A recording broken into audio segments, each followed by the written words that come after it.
Well, my first experience with a mental health problem was in my first year of university. I became more and more depressed, and I didn't know what was wrong with me. A friend's father was a doctor, and he got me into the hospital near where I had grown up. And I got better while I was there, and I came back to Carleton. And I was so fortunate. I did really well. I had a great year.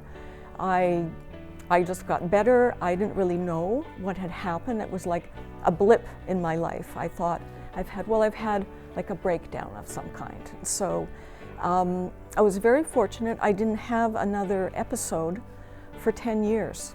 And then I was being treated for depression. I understood clearly that it was depression with medication. And I started to feel better and better, and then I started to feel too good.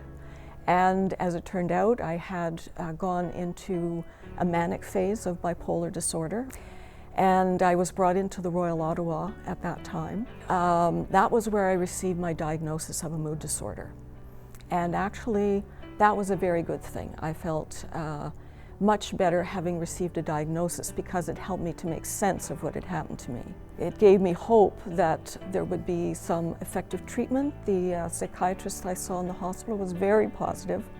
In fact, she said to me, and this is funny, she said, if I had to have a mental illness, I would choose bipolar disorder because most of the people who have it are very smart. At that point, I knew quite a lot about mood disorders, but I had never met anyone else who had it except someone in the hospital. I decided to put an ad in the paper to see if I could meet some other people. And I received a couple of letters from people, and one of them was very promising, and we got together, and she had been diagnosed with a mood disorder some years before. And we hit it off right away. We became great friends. We were involved in the founding of Mood Disorders Ottawa, and over the years I've served on the board, I served on different committees.